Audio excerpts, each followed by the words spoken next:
My man, Graham, my brother from another mother. So good to have you here, man. What's going on? Lots are going on. I can't believe it's already February 2025. I'm still getting used to writing 2025. So I don't even know where January went, but extremely busy, but all self inflicted. So having a lot of fun. Dude, you're right. It's February. This quarter it is going to wrap up before we know it. This year's going to wrap up before we can even blink. It's crazy. We've known each other for a while, but we only met in person 2 months ago in Dubai, man. Crazy. I only met in person then, but I felt like I knew you at a whole different level just from obviously the interactions and yeah, over the last 4 or 5 years, I think we've been chatting. But yeah, it was amazing to catch up in person and take us out to a nice dinner. We'll have to do that again soon, my friend. Yeah, absolutely. And whenever I meet someone in person that I've known online for a while, there's always something that kind of catches me off guard when I meet them in person because you form a picture of them in your mind through all of the online interactions. And then in person, it doesn't always conform. Was there anything that kind of say, actually, there's something different about the real Jamal? You were taller and fitter than I expected. Oh, I'll take that any day of the week. Yeah, obviously we chat on Zoom and never I thought you were unhealthy, but like respect, right? I'm like, man, you know what? That guy is fit and you're a little bit taller than I expected. But otherwise, you're just a good human, man. Nothing changes in Yeah. person than it is over the phone or the Zooms. D- Dude, I love that. And but what I'll say about you is that you were a cool guy online, but honestly, the love I have for you after meeting you in person has just shot through the roof, man. Because there's something about Too nice.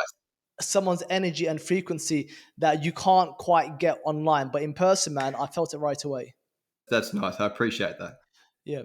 All right, bro. So let's dive in, and enough of the bro loving and all that kind of stuff that I'm sure people are feeling quite cringy about. But I love it, man. All good.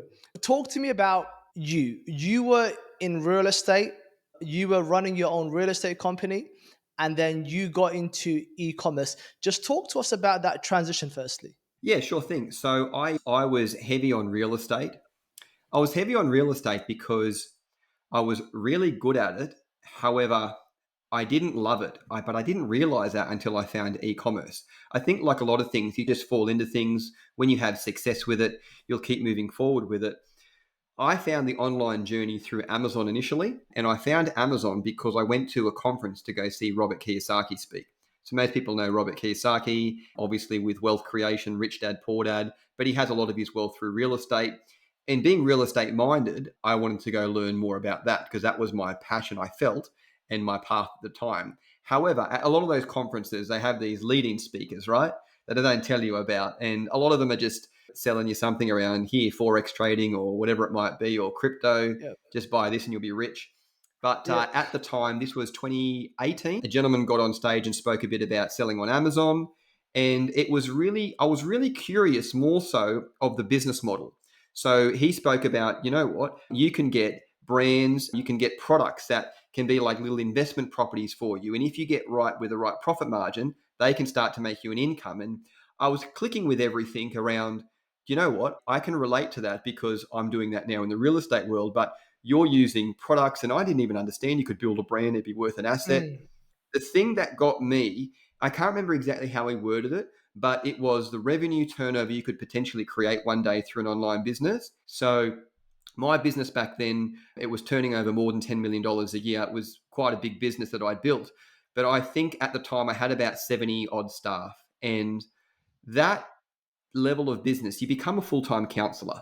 I don't care what anyone says. Honestly, every day, especially in sales and real estate, I'm in the office and I'm just stroking egos because if I don't stroke the salesperson egos, they won't go and get it. I'm dealing with marital problems. I'm dealing with this, that. And then I'm like, you know what? I've built myself a jail. This is the business I have right now. And the Yeah. Amazon thing got me. So, yeah, mate, I bought the course, had a lot of failures, a lot. But then, yeah, ended up that it became my full time gig and I sold out about everything in real estate, mate. That's amazing. And that's what people don't realize. Just going back to being a full time counselor, When you build a big business, you create a monster. And sometimes, like for those watching us, we all want to be rich and wealthy and have a big thriving business. But sometimes you realize, hold on, that's only one side of the equation. On the other side is a whole lot of baggage that maybe you don't want. And maybe you're in a much better position right now without that baggage, right? Yeah, because you're in this process, you should always concentrate on, and everyone's wiser after the event, like both of us, right? What build a life by design rather than by default, but also understanding that, you know what, your biggest dream is actually someone else's nightmare. And the other way around, the problems that you have right now that you think are so bad to somebody else, actually nothing. So this is the thing where as the business grows and you get into with things, you're dealing with problems and issues that you think back in the day before all this, I thought I wanted this, but do I really? Because there's other stuff that comes with it. It's never just here's all the money and success in a shiny smiley face and no other attachments. You know what? You've actually got to what are you going to give up to go and get? So there's all these things that come into play that you don't learn until you're in the arena, truthfully. It's very That's hard to describe it to somebody. Yeah, yeah, it's really tough. And they don't talk about this in books. You just have to live through it. And exactly as you said, there's always some kind of trade off. And that Yes. trade off, sometimes you have to ask yourself, is it really worth it? Is the opportunity cost of me having a $10 million business really worth it, where I am now spending 12 hours a day away from my family, or I'm having to deal with people's personal BS when I've got my own BS in my own life? All of these Yep. things that maybe people don't realize until they actually get in the arena, as you said. And then maybe I think at that stage, they can decide, okay, you know what? I've made my bed. Now I'm going to sleep in it and make it work. Or they can pivot and do something else. And I think that's what you did, right?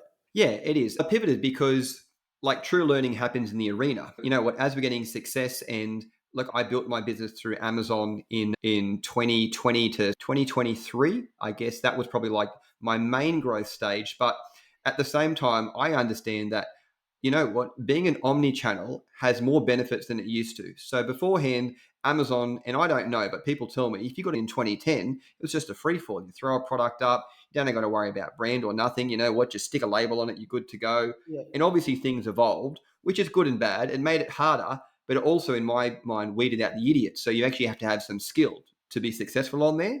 But even now, look, Amazon definitely still has a place, but with PPC, Chinese competition, it would really make sense if you understood how to drive outside traffic, which was never really a thing beforehand. But now understanding rather than just having Amazon bottom of funnel search by find, how about I can create attention? Because how many people would buy my product if they knew I existed? However, if I'm only discoverable through Amazon, I'm not going after or finding people that would buy me if they knew me. So once I understood what business as a whole and not just have blinkers on that it's just Amazon, there's actually whole e-commerce out there with Shopify, with social commerce, that you can have a mixture of everything. Then from there, I believe you can build a true business that is not just reliant on one. Like anything, you're always wiser after the event, but you learn these things as you go, especially like when you get shut down for no good reason. For me, it was only 6 weeks, thankfully. But in that process, it was a massive wake up call because I'm like, Mm.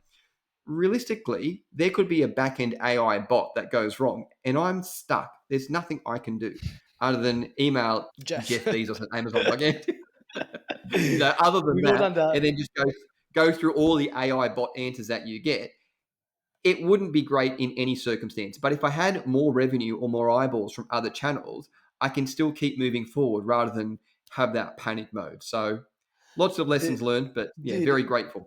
you said so much there to unpack, but one thing I will say is I'll add some color to what you said about external traffic. I think Amazon is the easiest way to launch a product if you're a complete beginner. You don't have to worry about your own website and baby, all of the different moving parts in building your own store. However, exactly as you said, Amazon is so competitive, Ryan, right now, and that in order to actually win, you need to have a good product where it's not just something that is slightly differentiated. It needs to actually be a completely viable product, because if you don't have that, then you're going to be your you have the same tools as everyone else, and you're all competing at the same kind of price point, and then it becomes a race to the bottom. It's just a really brutal game. And so if you don't have a good product, then you definitely need to have other tools and tricks up your sleeve. And one of the most powerful ones is exactly as you mentioned, external traffic. Because with external traffic, you can take a copycat, even a Me Too product that looks good, but you can create your own traffic, and people might use Helium 10 to track your revenue. I think, hold on, how on earth is this guy making six figures per month? But they don't know how this guy's getting his sales from TikTok or elsewhere, right? Driving traffic, yeah.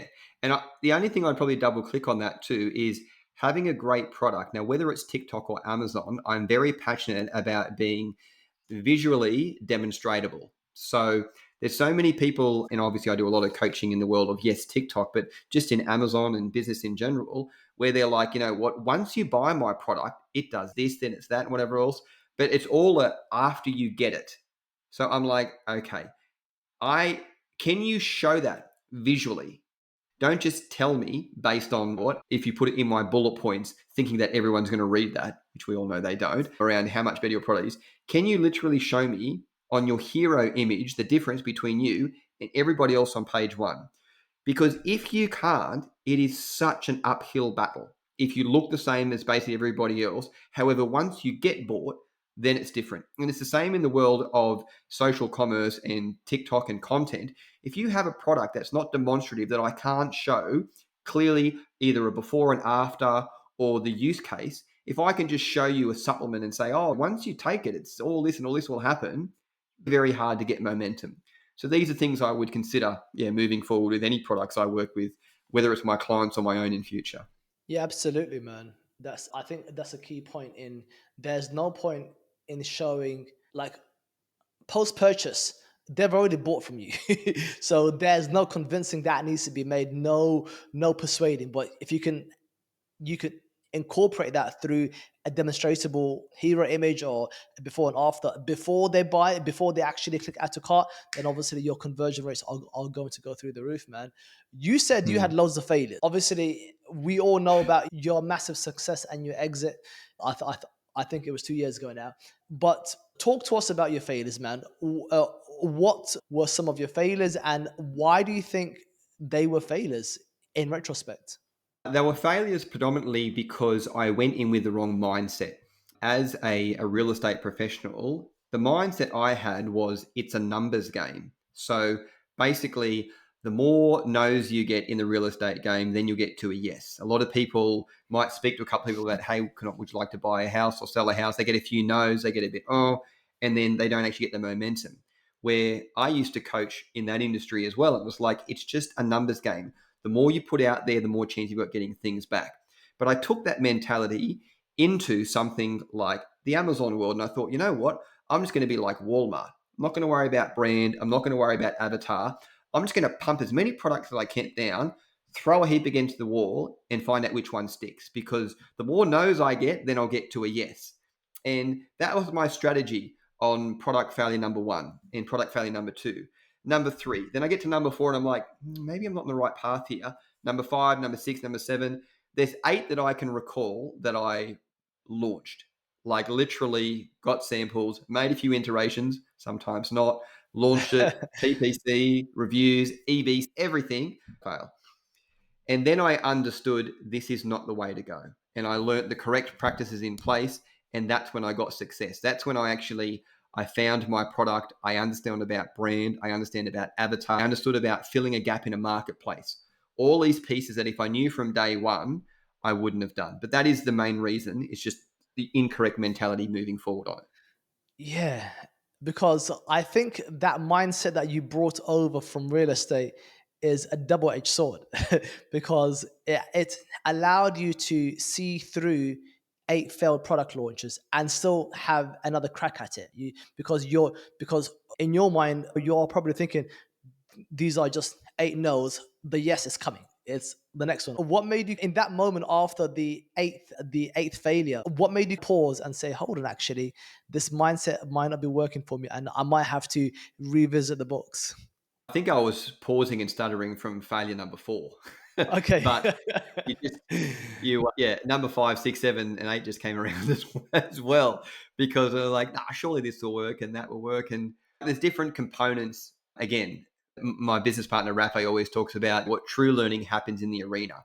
And I believe for the first few launches, I wasn't learning from my mistakes where I started to learn, even though with the incorrect mindset with 4, 5, and 6. So things like even just getting inspections done during manufacturing process.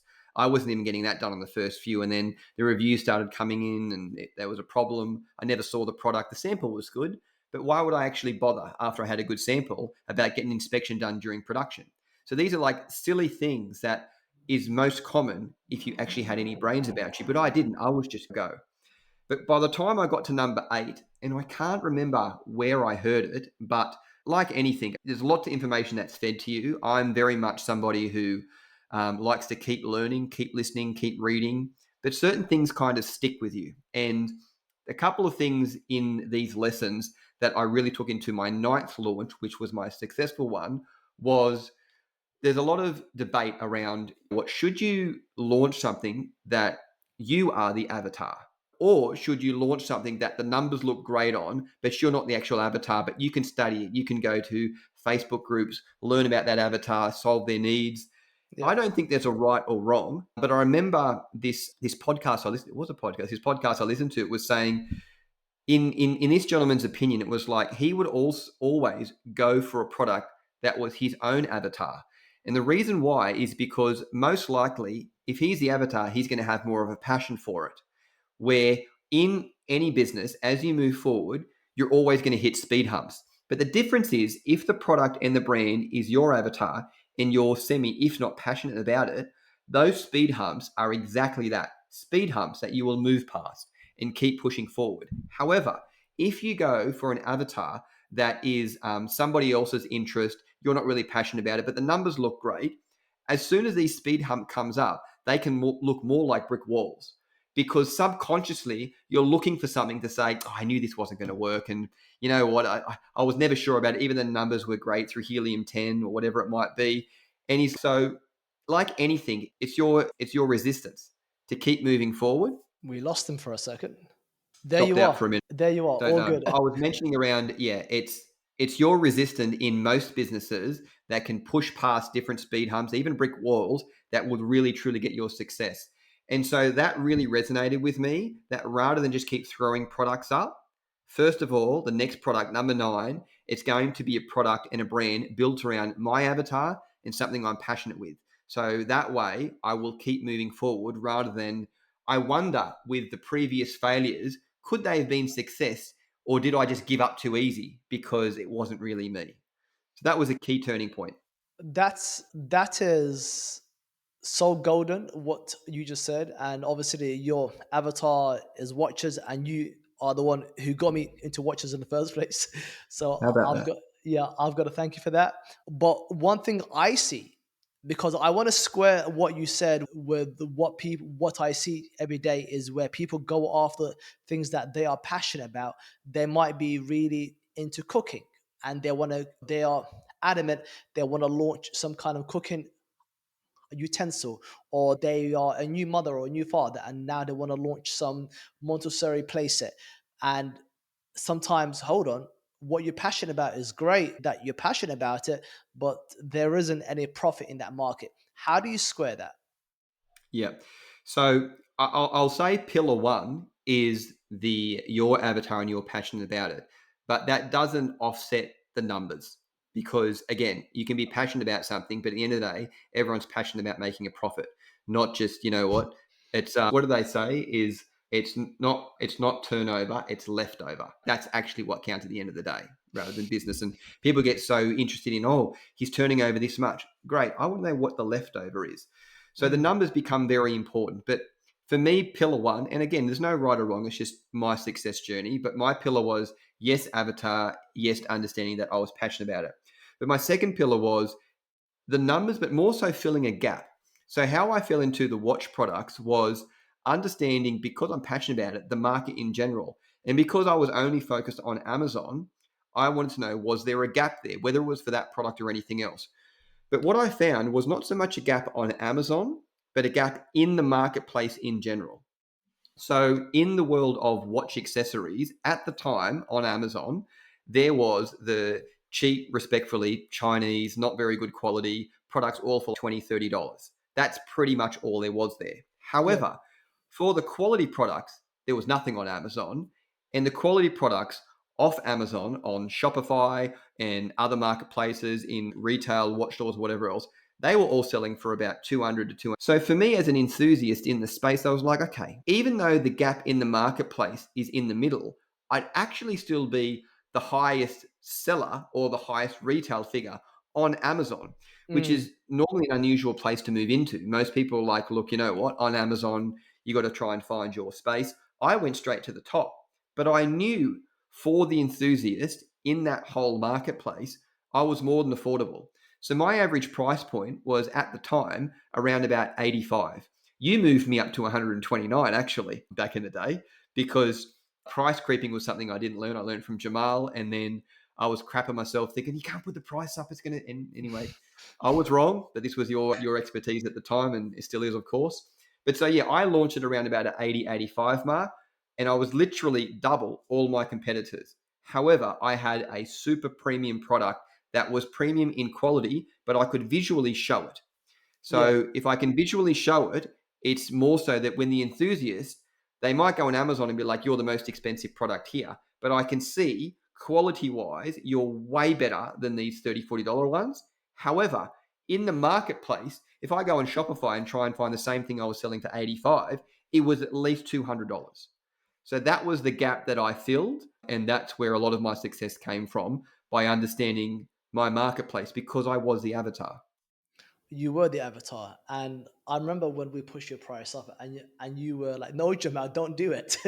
What we did, Yeah, my thinking, and I still stand by this because you had a solid product, and you can't discount the need for a good product. And your product was really good. In fact, it was made in the same factory as those selling for $200-300 off that's Amazon, right.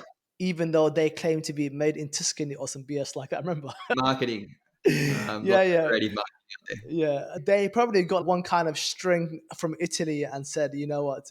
I doubt they even did that. I think it was just a blate. But anyway, let's not digress. But you had a solid product, and I think if the average price is say $30, and you come in at say $40, $45, just above, you're still going to be grouped amongst the rest of the competition because your prices, yes, it might be the highest, but it's still within the a fairly safe price range. When you come in at 3x, 4x the price point, you're going to stand out.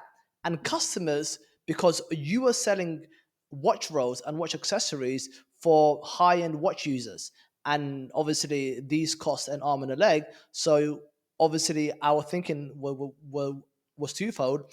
They just paid multiple five figures for their watch. They can afford to spend Mm.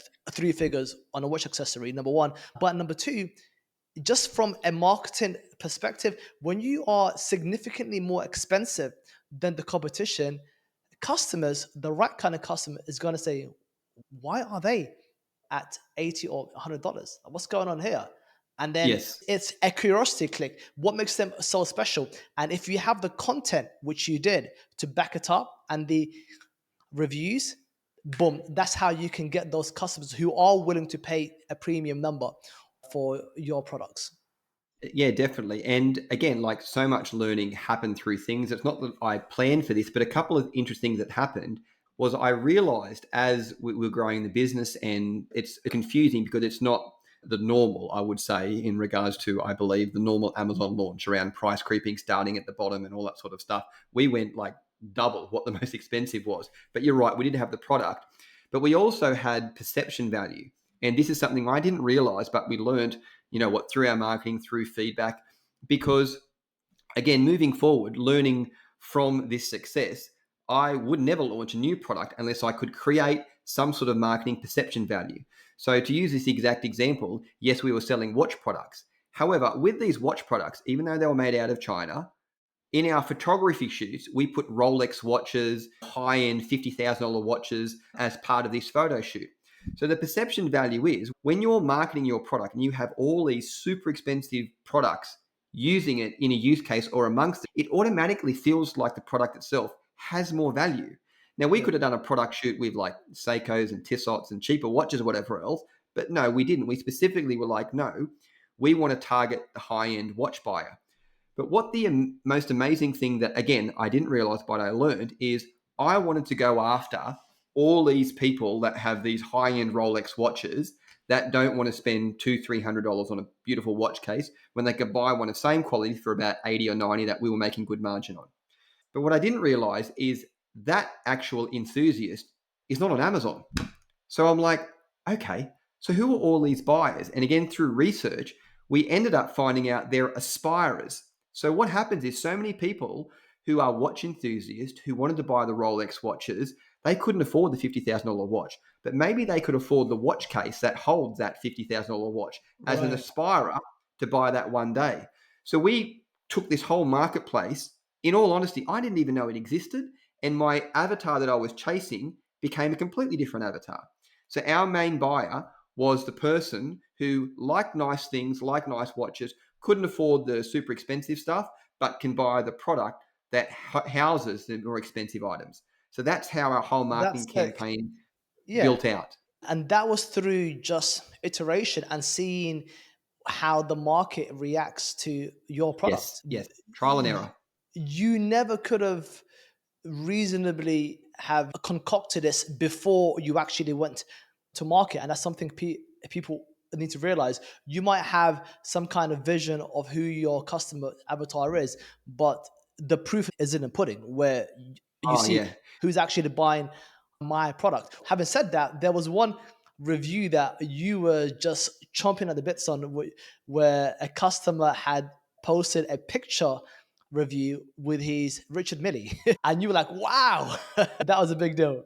I remember that specifically. So yeah, Yeah, I was like, okay, my avatar is on there, even though they're not my most of the avatar who are buying my product, but they were still there, just not at the volume I expected them to be. But yeah, no, you're so right, Jamal. There's so many things that happen in business in general in this Amazon online journey that you don't know the answers to, but you don't even know it's going to come up until you're actually in it. So there's so much merit to like, you know what? Ready, fire, aim. Literally, get yourself ready, then just fire the bullet and then keep readjusting and aiming along the way because you can never get a perfect strategy and then an execution in place. There are things that are going to come up again that you just don't know, that you will pivot like anything in business, but that's your skill level. That's what separates you from the rest of them. Because you know what? If you can't adjust and pivot with marketplaces, I don't believe there's a place for you, not only in e-com, but in business in general. You must, that is a core skill that any business person must have. 100%. It's hard.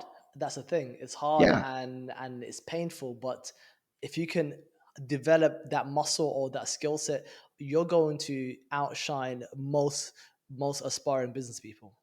100%. Yeah, exactly right. Talk to me about watches, because you got me into watches. You're the Rolex expert. I remember when there was, because I just mentioned the customer who had his RM in your product, but then there was another one that had a Seiko watch. And at the time, I thought, wow, yeah, look at this watch. Looks really good. And let's use it in your content. And you were like, Jamal, that's a Seiko. I'm like, yeah, a Seiko's good. You're like, no. So Well, there's nothing wrong with that. In my mind, look, it may have been our core avatar, but the thing is, though, if we promoted to our core avatar the product that they were using, we would lose that avatar because they're aspiring. So that's why we had to keep it in the high end sort of thing. tell me Look, about yeah, the hierarchy of watches, because it's been a while since we talked about it. Because I learned a lot just through you, because I was doing my own research and I'm like, hey, Graham, check out this Hublot watch. You're like, Hublot? Like, that's bigger in Europe, but it's rubbish elsewhere. Obviously, I've learned a lot in the last maybe 3-4 years, but what would you say is top of the range and then coming all the way down to your everyday watch? so, look, Rolex is not top of the range, but it appears to be for most people around the world because if you think of luxury watch, like their branding over the years has been that amazing, they just come to Rolex. The brands are actually above that in regards to like true prestige for the affiliates is brands like Patek Philippe, AP, and of course Richard Mille. They're much more expensive, much more exclusive than Rolex. Like Rolex, are literally generic, like they're mass made. They're mass made to a level that the factory only pumps out a certain amount. And like anything, there's supply and demand. That's why most nicer Rolexes will always go more than retail. There's such a waiting list. That's the whole game that they're playing. But yeah, look, I love Rolex and I became passionate about it because I think I've changed a lot in the last few years. And I will say that when I was in the real estate days, I had a massive ego. And I think that's just part of the industry. No excuses, but it was. Yeah. But part of that was also having a Rolex to actually, like, you know what, show everybody like how successful I am. Like, no one buys a Rolex to tell the time, realistically. That's Or to go diving. yeah. If you're buying a Rolex all the time, you got issues. Like, really, that's what my iPhone's for.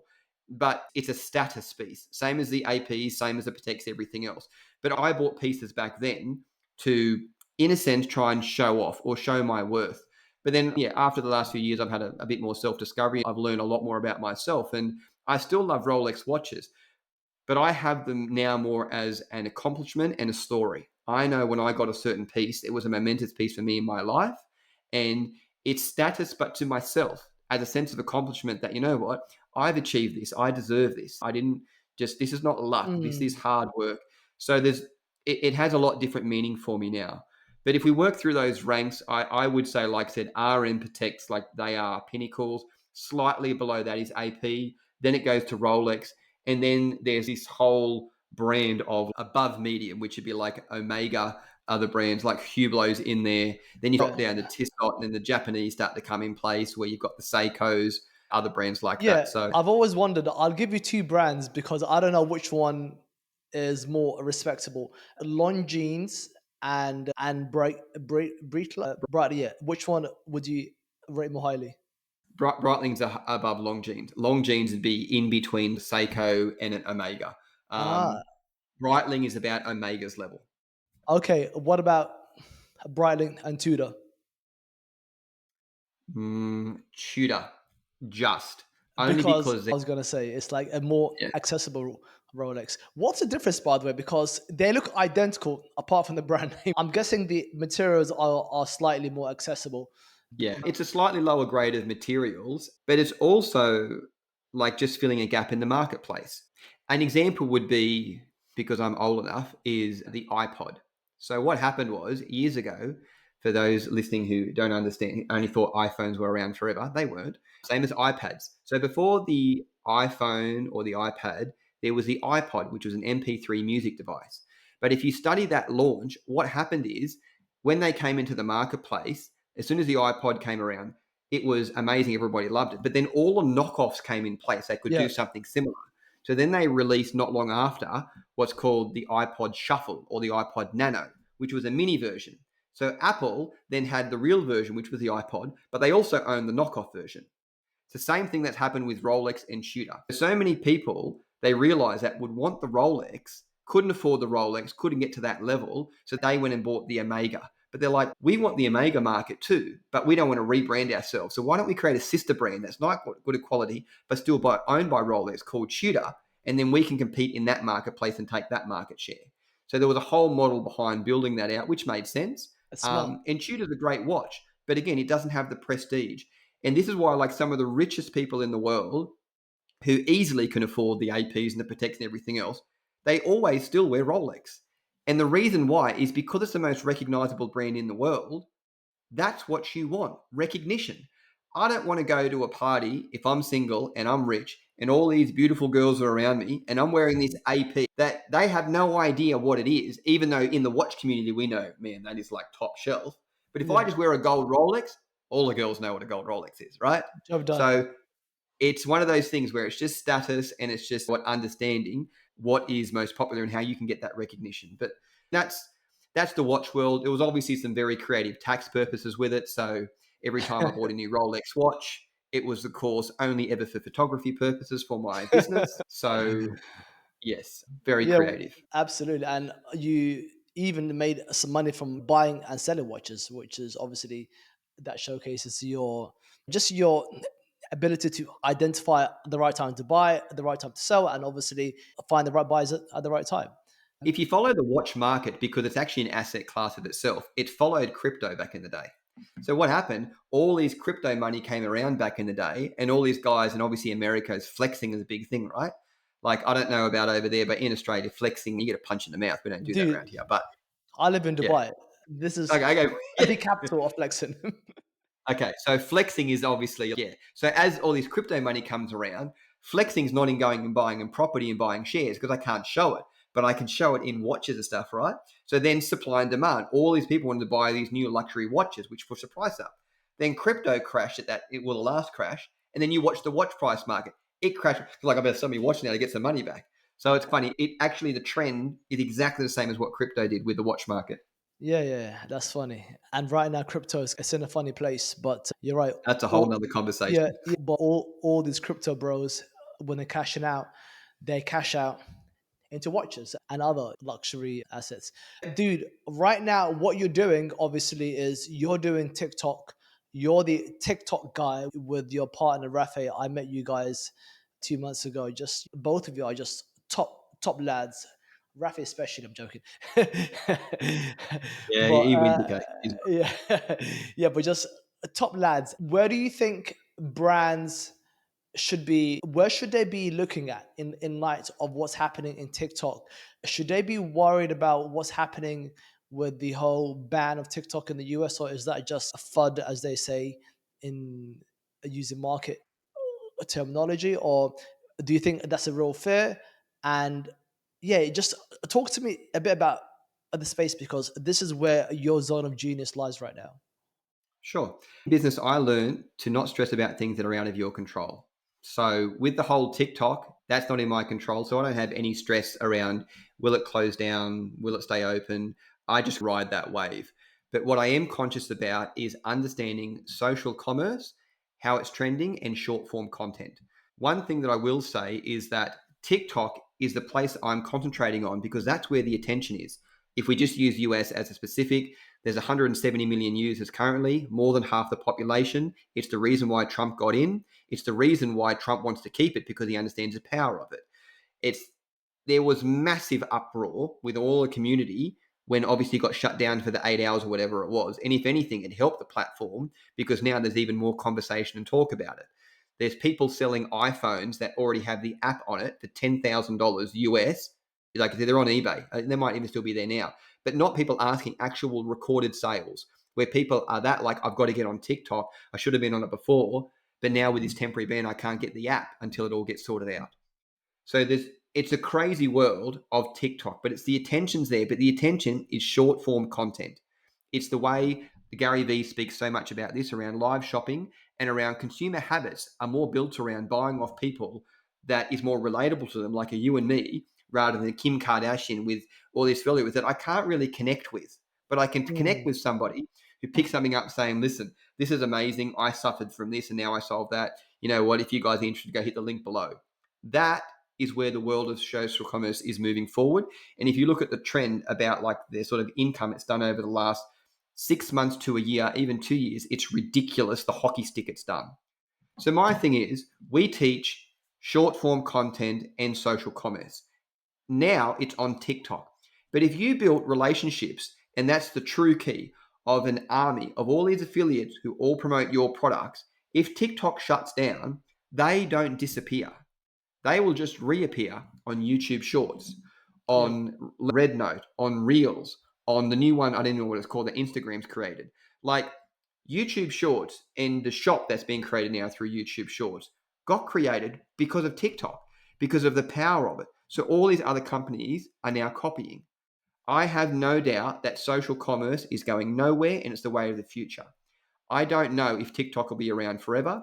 I've my own opinions that the money always wins. So on that basis, I don't think it's going anywhere. But even if it did, I know the skill level is about teaching brand owners to embrace affiliates. Like this whole influencer term is dying, literally, where I'm an influencer and I've got this many followers and I charge you this much per post. That's a dying breed. What is a breed is performance based. You're an affiliate. Don't I'm not going to just tell you, I'm going to show you. How about we work together? I start making sales for you, and it's a true win where the more the affiliate can drive revenue for your business, the more they make in commission. That's the way the world is trending. That's what I'm very passionate about. And that's what we teach our audience. And right now, yes, it's on TikTok. That's it, man. I've worked with all these influencers in the past. I still work with some of them. Some of them are now my brand ambassadors, and these are the good ones. But I've worked with proper, some proper charlatans, bro, who charge you Mm. $500 a post or a story, and there's no ROI linked to that. It's just basically, hey, pay me, and if it works, good for you. If it doesn't work, then too bad. It's always hope. Even when you're running meta ads, it's always hope. Now, you might have dialed in with your avatar and drilled down for your cost per acquisition of client, but anytime you put a piece of content up, it is always hope that based on the metrics, it should work. TikTok is on its head. It's the only platform that is built on a content ground, not a follower ground, in that every piece of content that goes out on Instagram, it's based on followers. So it goes out to depending who posts it and how many followers they have. That's how it works. Where TikTok, it doesn't matter if you have 1 million or one follower. Every piece of content only goes out to 2,380 people. That's the number direct from TikTok. 2,380. That's bucket one. However, if your piece of content is seen by more than 5 seconds by at least 100 people in the first 15 seconds that content got dropped in, you go to bucket two, which is 10,000 people. If you get a share or comment, you go to bucket three, which is 50,000 people. So depending how good you are at crafting your content to engage with your audience will depend on your total reach. And that's why I love the platform, because it's fair. And the other piece about it is your ads. You don't put ads until you've got organic fit. It's not a guess. It's literally seeing Mm, how deep the well is. Because if I put ads behind a piece of content that's not getting any traction organically on TikTok, it's not going to get much more traction when I put the ad spend, because it's not hitting the right levers to open up the gates for me. However, I can learn for free, basically, with content that get created from me or my affiliates around what's working, what are the best hooks, what are the best CTAs, what's the best problem solution, how do I put them together, and then run ad spend behind it because I've already got organic fits, I already know it works. It's an amazing platform if you understand the algorithm and the different content pillars you need to hit. that's sick. That's sick, man. Let's get tactical for a second, and Sure. we'll end here. You're not paying these affiliates any kind of upfront fee. They are incentivized to work with you. I know you can set your own commission rate. What would you say for a brand that wants to get onto TikTok?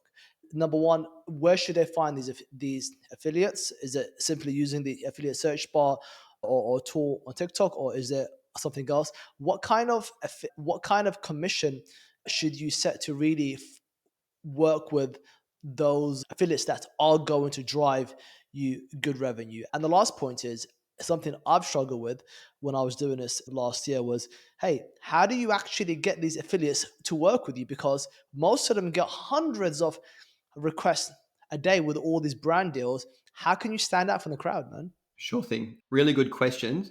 What I'll do after this conversation is part of our program. One of the pieces is exactly this, because it's literally piece one around got a good product, want to get momentum, want to get traction and attention. But how do I find these affiliates? How do I track them? How do I pay them? Everything. So we've built out a mini training program that I'll give to you straight after this, Jamal. And this is something that anybody can access once you put it through to your networks. That'll be extremely helpful to get them moving. So that's that piece. I That's would great, say, man. though, Thank at you. a high level, what you need to understand is you are nobody. So if you put yourself in an affiliate's position and there is a brand that's paying 20% commissions, however, you can see through different data, because like brand owners know other brand owners, affiliates know other brands. They Yeah, can see this brand currently on there, their friends in the affiliate world is making a few $1,000s a month for. You're a new brand that you've reached out to them, which again, I'll give you these templates to show you everything how to do it. But you've reached out to them and you're in the same category selling a competing product. And you're also offering 20%. But you have zero track record because you're just starting to move. Why would an affiliate work with you when you have no runs on the board for the same amount of money as somebody else that they can see is already got traction? So, what we need to understand is the power shift. So, how it works as a nobody, be aggressive. We almost call it a loss leader. So, we like to aggressively go out there and start be paying 40%, sometimes 50%.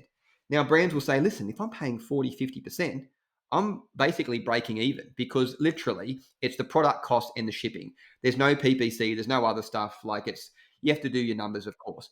But like 40% might be a break even, 50, I might be losing a bit. But I'm like, look, if we just say for easy, if you break even, but if you can get some traction moving forward and free branding, do you know how valuable free branding is if it's break even? Because that's what it is. Most other branding, like PPC, you're spending all this money to be seen in competition.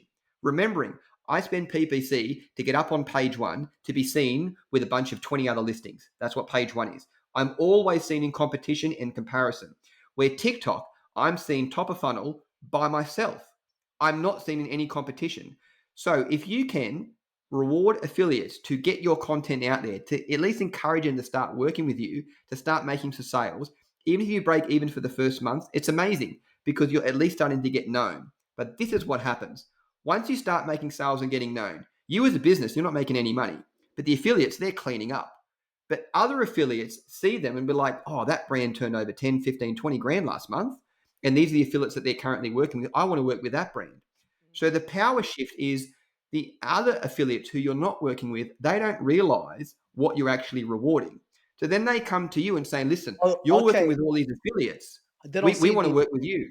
They commission. see revenue, not commission. Wonderful. So what Gotcha. happens is they see, oh, all these affiliates are making all this revenue, not knowing what the commission side is. I want to work with you now. And then when the power shift comes in, when you start cherry picking of the affiliates that you want to work with, then you start paying 15, 20%, because that's the lever that you pull as a profit margin when the affiliates come to you. But it's a paid rite of passage. You need to earn the right first. And what I see very common is people just want to reward the same as every other brand out there at the moment. But put yourself in the affiliate's point of view. Oh, I don't know who you are. You're a nobody. So how do I actually what give you a go is to get a ridiculous figure to start off with. So that's an encouragement we always use with any brand to get moving and get traction. Dude, that is amazing. And it's very similar to what we do with Amazon and launching a new product where you have to take a hit to rank on the first page. But now you're applying a similarly aggressive strategy to get those top affiliates and then get your pick of the bunch of the affiliates that you want to work with. You have your TikTok shop coaching program. I'm going to link it down below. Any words about it for people who might be interested in joining your program, bro? Yeah, sure thing. Appreciate that, Jamal. So, our business specifically, we focus on, we're a mentoring and coaching business. We're not an agency. We actually coach agencies as part of our mentorship. That's another piece. But essentially, we work in our main core focus clients, existing brands. So, we don't work with brands who are like looking for a product, even though we can help with all that sort of stuff. It's just not the conversation that we have.